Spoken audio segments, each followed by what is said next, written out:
Hi folks, so welcome back to another lesson. This is a bit of a strange lesson because we're going to talk about two or three separate things, but it's also quite short, so hopefully we'll blast through this fairly quickly, okay? So describe what AC and DC current is. Read and get information from the power plate rating. You can actually do this at home right now, so the lockdown is quite handy for us, I guess. Describe the function of a fuse and select the correct fuse for an appliance. Really useful knowledge here if you've got any electrical appliances, which I'm sure you do at home, and you've probably heard the term, something's gone, the fuse is blown, we need to change the fuse. This is a really good way to know which fuse to use and why. Okay, so ACDC, I know some of you keen music fans, and you've probably heard of this band called ACDC. Unfortunately, we're not going to be talking about them at all today. We're talking about the electrical versions of AC and DC. Okay, so lots of knowledge that I want you to try and remember. So first of all, charge can move around in two ways. So the first way is the direct current, or DC. So in this case here, charge will only flow in one direction. Now, what are the charge I'm talking about? I'm talking about the negative charge in an electrical circuit. Remember, it's just the negative charges which move. Okay, so the way we draw that is that it always goes from negative to positive.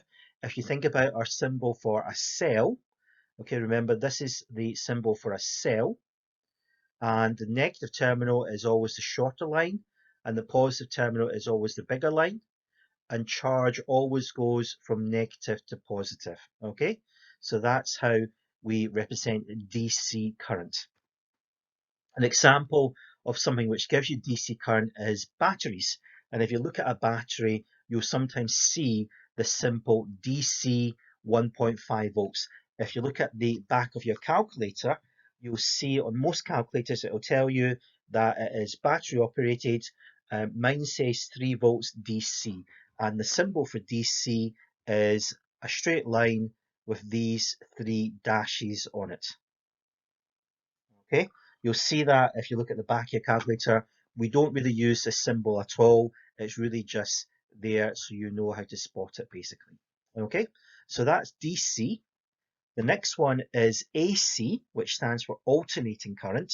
And what this means is that charge flows from one direction to the other repeatedly. So what that means is it goes from negative to positive, just like DC, but then it will go back the way from positive to negative, and then it just keeps going backwards and forwards like that in a cycle.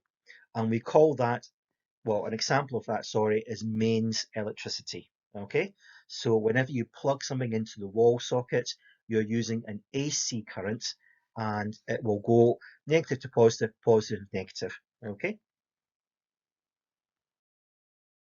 oops. Before I forget, there is a symbol for AC, but I'll come and talk about that a bit later on. So DC, if we were to look at DC on an oscilloscope, which I can't show you just now, but if we get to class, I'll try and set that up for you and show you. But DC can be a single straight line like this, okay? It only moves in one direction. Its value does not need to stay constant.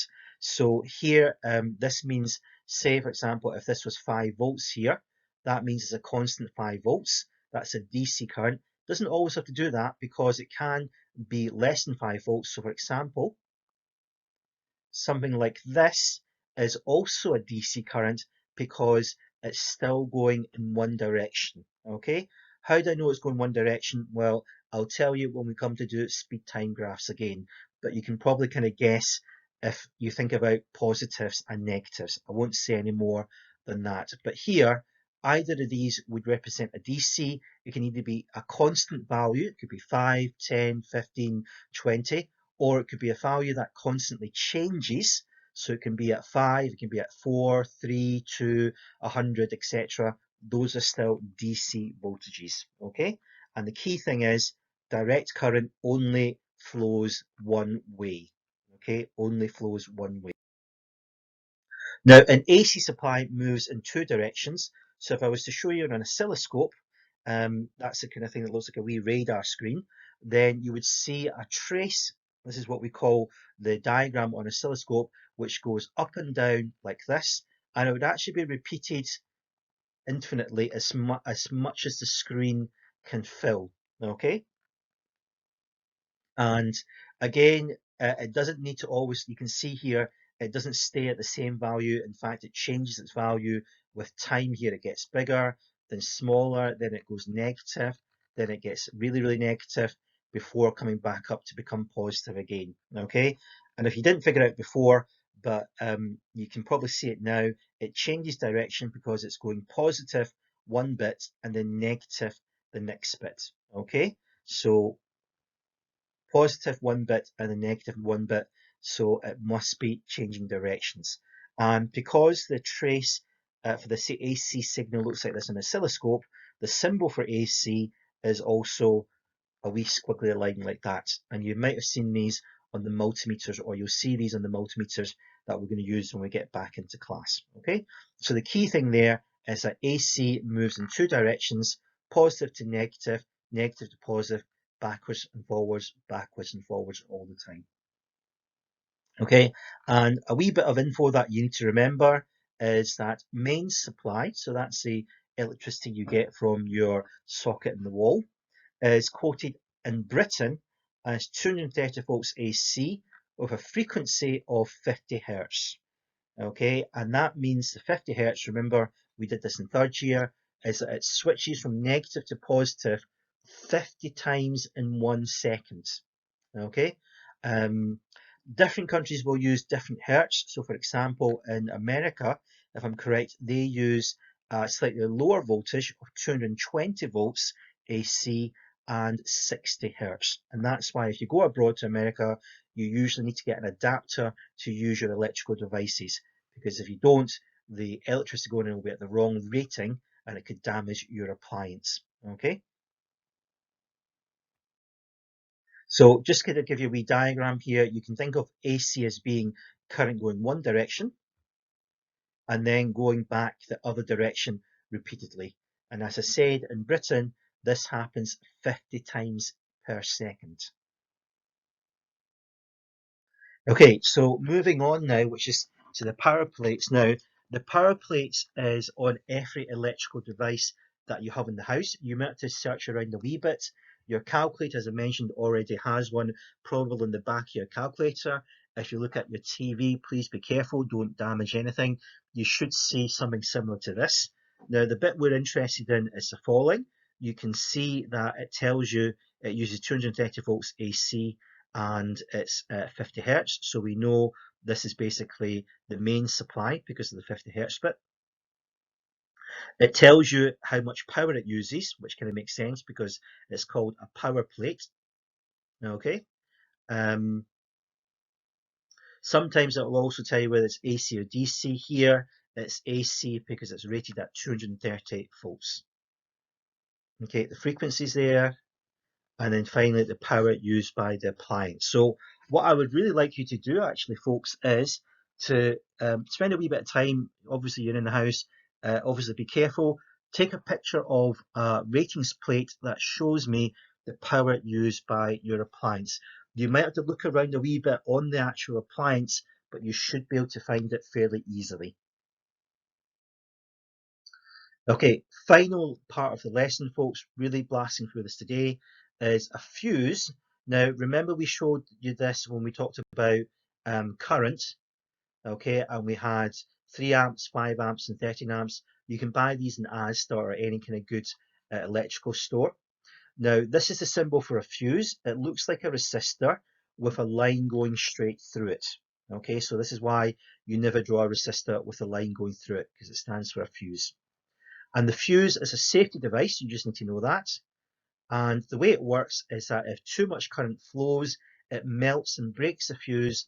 This stops the appliance working. So essentially what happens is the following. Okay, here's the fuse. If the fuse is working fine, the wire would not have any gap in it, so that would allow the current to flow through it. If too big a current goes through it, then the current will melt the wire, creating that gap. And if there's a gap in the circuit, electricity won't flow. Okay, and this is really important because, say for example, you have an appliance which uses 5 amps, then you would want to put a 5 amp fuse in that. Okay, The reason being is that if you suddenly get a power surge and your appliance gets flooded with a 13 amp current, then that 13 amps will blow the fuse and it will protect the appliance and stop it from actually getting damaged.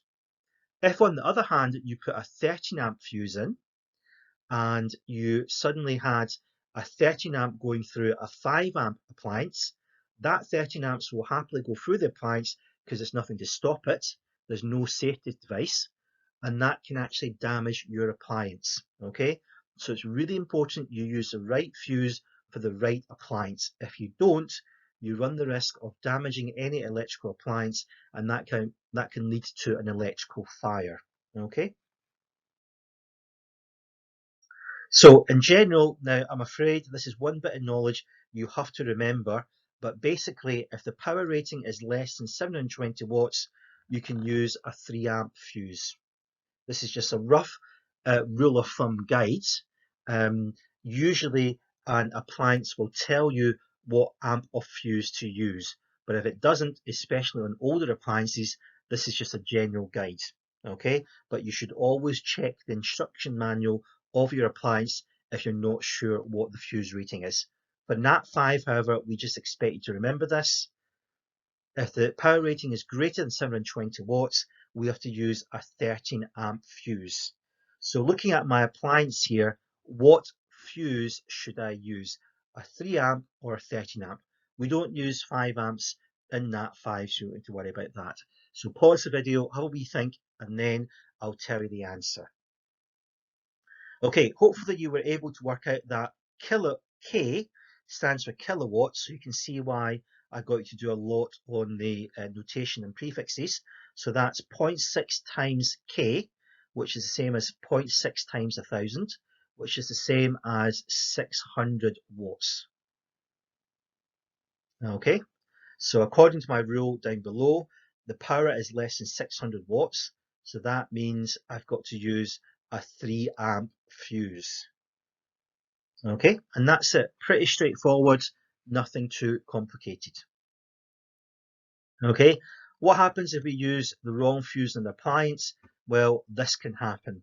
And you can see this is the inside of a fuse, probably from a washing machine, judging by what's in the background. And you can see here, there's a lot of burn damage, and obviously this could lead to an electrical fire. Okay, so that's why we need to use the correct fuse for the correct rated power rating of an appliance. Okay, folks, I'm going to put a wee assignment on this one on the Teams. So as always, any questions, feel free to post me and I'll help you as much as I can.